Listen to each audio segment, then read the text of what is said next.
Bonjour à toutes et à tous. Pour vivre, c'est-à-dire pour produire, pour consommer, pour se loger, pour se déplacer, les humains ont besoin de ressources. Or, ces ressources sont limitées. Alors penchons-nous sur les problèmes liés à la question de l'accès aux ressources. Car aujourd'hui, l'accès aux ressources implique des changements globaux, c'est-à-dire des modifications de l'environnement liées aux activités humaines. Mais alors, qu'est-ce qu'une ressource? C'est un élément naturel ou matériel qui peut être utilisé par l'homme. On peut les classer en deux familles. Les énergies fossiles, pétrole, gaz naturel, charbon, et les énergies renouvelables, énergies hydrauliques, énergie solaire, énergie géothermique, énergie éolienne, ou bien énergie liée à la biomasse. Mais les énergies fossiles se raréfient. Plusieurs facteurs expliquent cela. Tout d'abord, la pression démographique. En 1900, la Terre comptait 1,6 milliard d'humains.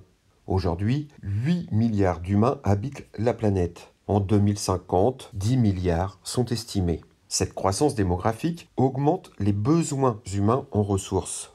D'autres facteurs expliquent cette pression sur les ressources. La croissance économique, la mondialisation, l'urbanisation, le développement industriel. Ainsi, aujourd'hui, les humains consomment plus de ressources que la Terre ne peut en offrir. Cette raréfaction des ressources est aussi un enjeu de justice mondiale, car les ressources naturelles sont réparties inéquitablement sur Terre. Et cela pose un problème d'accessibilité. On entend par accessibilité l'ensemble des possibilités permettant à une population d'avoir accès à des ressources. Ainsi, aucun État ne dispose des mêmes ressources en même quantité. Intéressons-nous aux énergies fossiles. Si on regarde cette carte des 5 plus grands États producteurs d'énergie fossile, qu'il faut connaître par cœur, on voit que ce sont dans l'ordre décroissant les États-Unis, la Russie, l'Arabie saoudite, la Chine et l'Inde qui dominent. Autre concept, la disponibilité des ressources. La disponibilité définit les quantités de ressources accessibles et pouvant être utilisées par les individus. Cette carte des 5 plus grands États consommateurs d'énergie fossile, à connaître aussi par cœur, montre que ce sont les États-Unis, la Chine, l'Union européenne, l'Inde et la Russie qui culminent. L'étude de ces facteurs d'accessibilité et de disponibilité sont donc de très bons indicateurs des inégalités planétaires. Par exemple, aujourd'hui, 1 milliard de personnes n'ont pas accès à l'électricité. Autre exemple, l'eau douce. Sa quantité est stable sur la planète, mais elle représente 3% de l'eau disponible sur Terre, ce qui suffit tout de même à répondre aux besoins de la planète. Pourtant, elle est inégalement répartie. 10 pays possèdent 60% des réserves d'eau douce. De nombreux pays n'ont pas suffisamment d'eau douce. On parle alors de situation de stress hydrique. En outre, avoir de l'eau douce ne garantit pas d'avoir accès à l'eau potable. Ainsi, l'ONU estime que sur la planète, 2,1 milliards de personnes n'ont pas accès à l'eau potable. Deuxième exemple, l'insécurité alimentaire. Les perturbations climatiques, les sécheresses, les catastrophes naturelles, l'élévation du niveau de la mer accentuent la faim dans le monde. De nombreux États sont touchés par l'insécurité alimentaire. C'est le cas par exemple, et c'est à connaître par cœur, de la Somalie ou de la République démocratique du Congo en Afrique, la RDC, de Haïti sur le continent américain ou de l'Afghanistan en Asie. En outre, depuis 2015, la sous-alimentation augmente à nouveau dans le monde et l'ONU prévoit que 840 millions de personnes seront touchées par la faim d'ici 2030. La surexploitation des ressources a pour conséquence de nombreuses tensions et de nombreux conflits d'usage. On entend par conflit d'usage des oppositions entre différents acteurs, par exemple entre habitants, entre États, entre entreprises, etc. Donc des oppositions entre différents acteurs autour de l'utilisation d'une même ressource.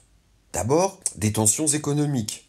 Ainsi, plusieurs États peuvent se disputer le contrôle d'un même territoire pour s'approprier une même ressource. Ensuite, la question du prix de l'énergie devient centrale. En effet, le prix de l'énergie peut entraîner des graves crises géopolitiques. Prenons l'exemple du pétrole. Peu de pays sont producteurs, et ce sont eux qui maîtrisent la quantité produite et le prix du baril. En cas de crise, le prix du baril augmente, ce qui entraîne une hausse des prix des produits de consommation, comme l'alimentation, les vêtements, les produits d'entretien, les produits d'hygiène, les produits ménagers, etc., etc., etc. Cela entraîne aussi une augmentation du chômage et une baisse du niveau de vie, c'est ce qu'on appelle l'inflation. Ensuite viennent les tensions politiques. En effet, posséder ce type de ressources est une garantie de puissance. Ainsi, la Russie, les États-Unis, la Chine s'appuient sur leurs ressources disponibles pour imposer leur volonté aux autres États. Même des groupes terroristes comme Daesh au Moyen-Orient ou en Afrique subsaharienne cherchent à contrôler les hydrocarbures pour s'assurer une manne financière durable. Posséder des ressources est donc un enjeu de puissance.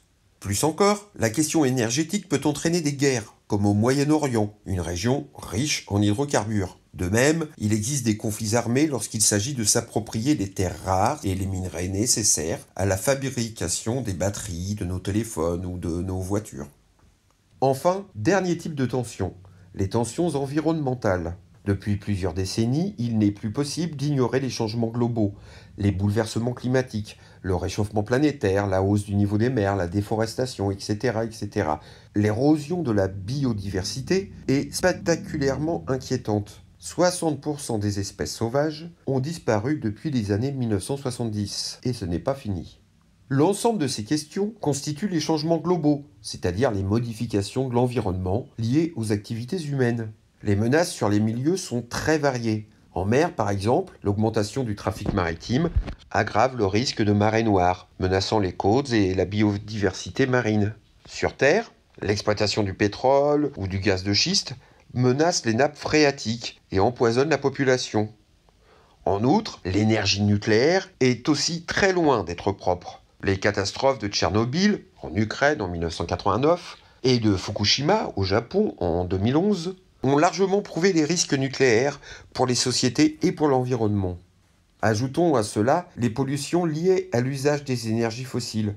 On estime que 9 millions de personnes meurent chaque année à cause de la pollution de l'air. En France, c'est 9% du taux de mortalité. Enfin, ces changements globaux créent une nouvelle sorte de migration, à une échelle encore inconnue à ce jour, à savoir les réfugiés climatiques.